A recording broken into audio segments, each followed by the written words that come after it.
A comunicação humana é um artifício cuja intenção é nos fazer esquecer a brutal falta de sentido de uma vida condenada à morte. Sob a perspectiva da natureza, o homem é um animal solitário, que sabe que vai morrer e que na hora da sua morte está sozinho. E potencialmente, cada hora é a hora da morte. Sem dúvida não é possível viver com esse conhecimento da solidão fundamental e sem sentido. A comunicação humana tece o véu do mundo codificado, o véu da arte, da ciência, da filosofia e da religião ao redor de nós.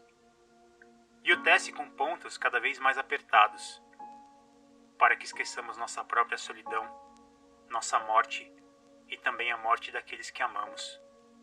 O homem comunica-se com os outros. É um animal político. Não pelo fato de ser um animal social, mas sim porque é um animal solitário, incapaz de viver na solidão. Wilhelm Flusser, O Mundo Codificado.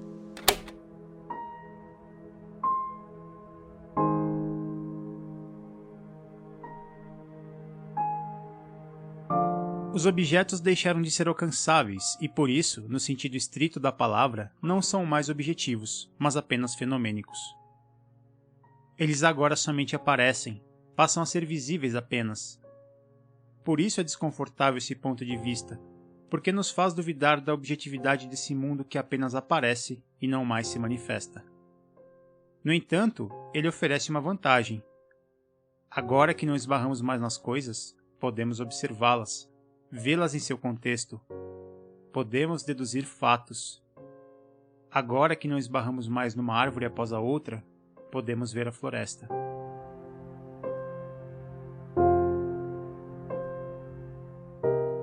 Como vemos o mundo? A todo momento estamos prestando atenção às superfícies eletrônicas. Utilizamos dispositivos que têm sempre na tela algo a nos mostrar. Dividimos nossa atenção entre notificações, mensagens de texto, voz e imagens. Seja no smartphone, no tablet, na televisão, no monitor, a superfície eletrônica está lá, sempre pronta para nos abrir as portas para um mundo repleto de informações, exatamente da maneira que queremos ou achamos que queremos enxergar. Mas quais seriam as limitações que essas superfícies nos implicam ao acessar esse mundo codificado?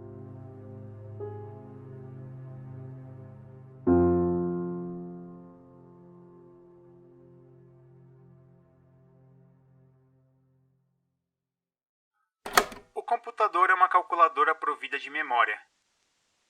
Nessa memória, podem ser inseridos os cálculos caso tenham sido passados do código numérico para o código digital. Ou seja, caso esses cálculos tenham sido buscados no código alfanumérico. Agora, senta-se diante de um teclado, busca-se na memória a partir de cada toque um elemento pontual após o outro, a fim de integrar uma imagem na tela, de computá-la. Essa busca, feita passo a passo, pode ser automatizada e acontecer muito rapidamente. As imagens aparecerão na tela numa velocidade estonteante, uma após a outra. Pode-se observar essa sequência de imagens como se a imaginação tivesse autonomizado, como se tivesse se deslocado de dentro, digamos, da cabeça para fora, para o computador. Como se pudéssemos ver nossos próprios sonhos do lado de fora. Desse modo, as imagens fixadas podem ser alteradas.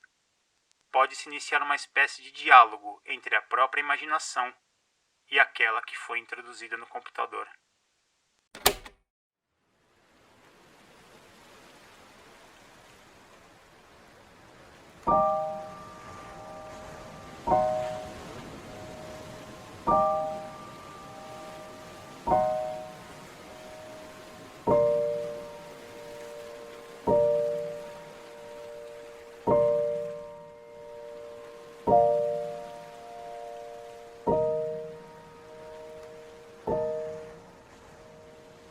O que vivemos e sentimos quando nos sentamos diante do mar? Quais os sentimentos que essa cena nos provoca? Do que nos lembramos, no que pensamos e como registramos essa mistura de sensações? como o ato de registrar esse momento em uma fotografia codifica essa cena. E quando a fotografia é digital, como se dá a interpretação de dígitos e números em uma imagem que pode ser imediatamente tratada e corrigida dentro de padrões programados? Para Flusser, primeiramente recuamos do mundo para poder imaginá-lo. Então nos afastamos da imaginação para poder descrevê-lo. Depois nos afastamos da crítica escrita e linear para poder analisá-lo. E, finalmente, projetamos imagens sintetizadas a partir da análise, graças a uma nova imaginação. Como refletimos a nossa imaginação entre o suposto real e o virtual? Existe uma diferença? E mais do que isso, se ela existe, ela importa?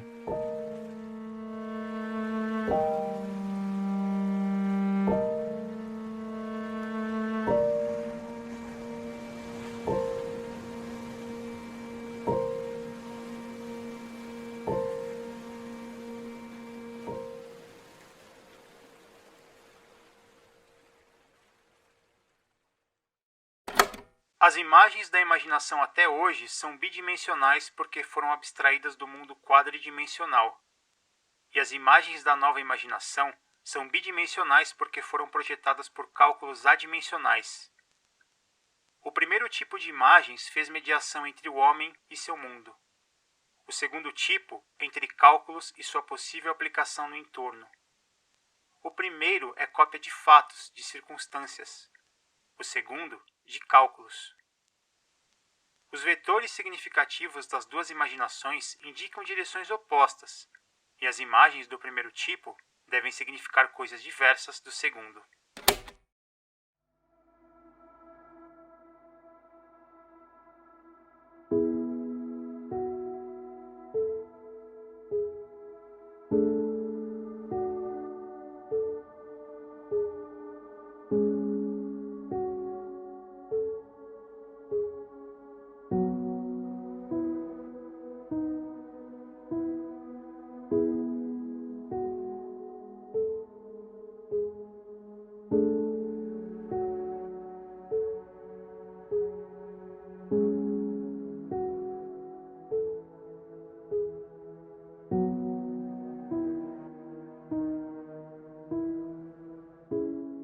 Estamos vivendo de fato em um mundo codificado?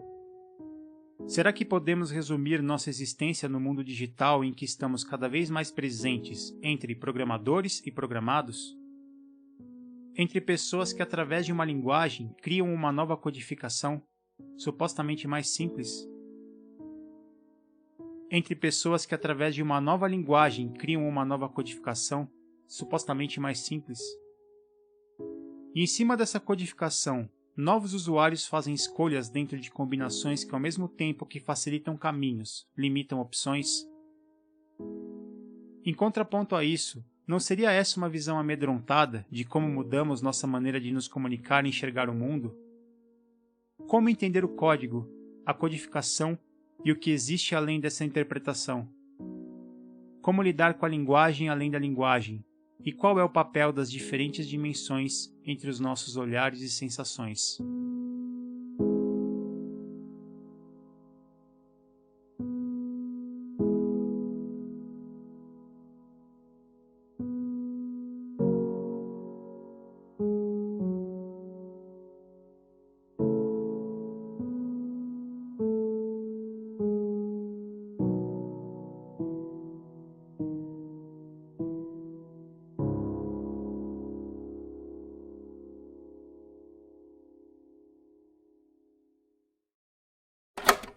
Não temos escolha, devemos ousar. Independente de querermos ou não, a nova imaginação promete-nos vivências de representações, sentimentos, conceitos, valores e decisões. Coisas que até agora só pudemos sonhar, no melhor dos casos. Essa ousadia promete colocar em cena as capacidades que até agora apenas dormitavam em nós. Esse foi um episódio de Refrações, um podcast experimental de Rodolfo Quina Félix. Para outros episódios e saber mais, acesse refrações.com.